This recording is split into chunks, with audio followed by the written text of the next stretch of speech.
Hi there. I want to look at creating a parallax effect.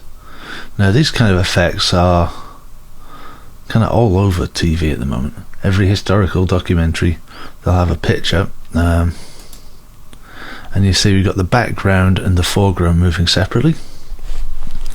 This is quite an achievable effect in Photoshop. So let's get into having a go at something. So I've downloaded a couple of images off the Pixabay, link below. I want to unlock my background. This is going to be my background image, and I'm going to convert it into a smart object.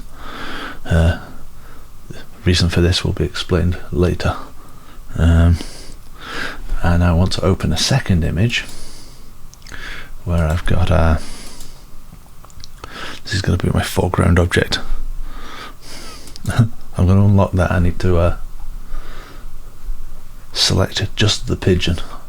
Let's have a go at select subject. See if it works today. I'm hoping it will, because we've got quite a blurry background.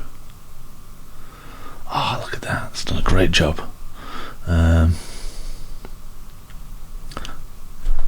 I want to delete the background, so I'm going to go select inverse, then hit delete on the keyboard, and then we've just got our pigeon picture. Right, get on the move tool, drag it up and touch the architecture one, and then drag it down, and hey presto, we're going to have a big pigeon in a room. I'm just going to scale it down. Oh, before I scale it down, I should practice what I preach, and again turn it into a smart object. Rescaling images, always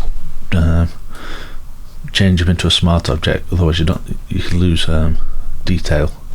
But it's more important on this one for the animation thing. So I'm just going to position it there, I think. That's good. Now I want to crop the background a little bit. Unchecking delete cropped pixels. I'm just going to hold Alt and Shift to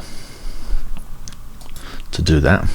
Now the reason I don't want to delete the cropped pixels is I want the rest of the background image to still be available to me. So I'm just going to scale my pigeon down a bit. Don't ask me why I'm doing a pigeon in a room. It just seemed, it was the first two images I found on Pixabay. I thought that they would work for it. Right, so we've got a pigeon and we've got our background, and we've converted them both into smart objects. Next we're going to go to Window and all the way down to Timeline, and this window here will pop up and it says create video timeline. So I'm going to check that, and now we end up with two new layers you may or may not have seen before. Now they're both named to the names of the layer, so if I call that bird and that one room, then it all makes a little bit more sense. We've got bird and room. So I'm going to select my room layer, then click on this little arrow beside it, and so we've got transform here.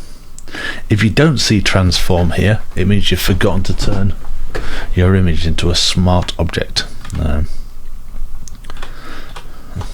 That's a good side. Now, this here is supposed to be like a stopwatch. So you click on the little stopwatch and it will put a keyframe. I don't know if you've done any animation before, but keyframes are, as the name suggests, the important frames in an animation. In olden days, where they would draw every picture individually, they didn't have keyframes so much. But since we went digital, you can extrapolate the difference between the first keyframe and the next keyframe, and it will tween between the two automatically. Saves you a ton of work. So I'm just going to drag this. Here is the end point of this thing. I'm just going to make it, say, 15 frames long. Now this is going to be my end point for my animation, so I'm going to drag the ends of those all the way across too. You get a little tiny icon there.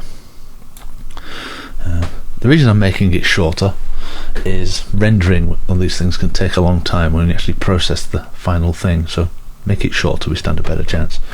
Right, so this little blue thing is our timeline. I want to drag this timeline all the way over to my last frame. Got it? And I think I might scale the background up so we've got that dramatic focus thing. So hold down Alt and Shift. Actually, should we go the other way? We can go the other way, can't we? Let's do that.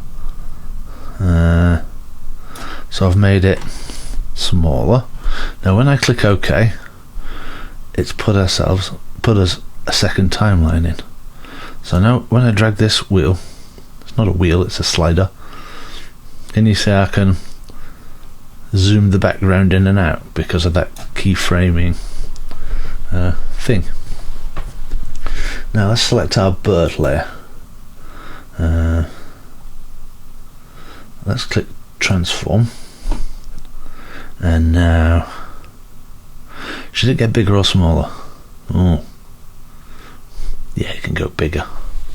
So let's so clicking it created our first point. Now for the effect to work we need to drag it. Hang on, let's cancel that because I tried to do it wrong. I dragged my timeline all the way to the end, and now scale my birdie up. Oops, let's try that again. You can go big, you can move him up a bit, also move him a little bit to the right. Okay, let's click the OK button. And now when I drag this timeline along, let's get it in the right way. We've got play and pause controls here, so we can actually go play and it will just do this automatically.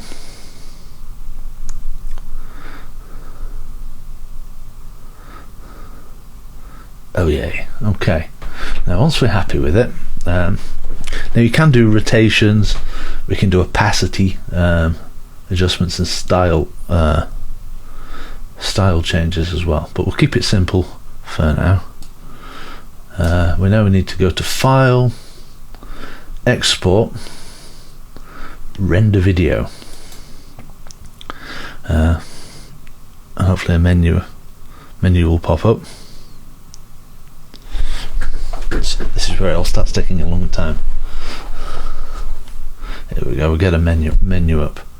We'll call it Bird. I'll put it on my desktop. I'm using the YouTube preset. There's all sorts of different things for HD TV and widescreen and 4K and iPads and whatever. Now we've also got the preset size. Now if I do this at 1920 by 1080, which will be really big, the video will take a long time, so we'll make it let's make it 600. Oh, custom. What size is this at the moment? Oh, hang on. HD 720. That's smaller. Normally I'd do it at full 4K, but we'll be here till Christmas waiting for it to render. So I'll click render and let's see how long this takes.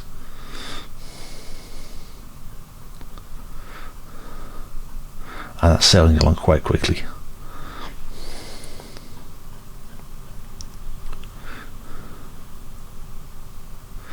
Brilliant. So that's done. It should now be on the desktop. Video. Let's play that again. That's a terrifying pigeon.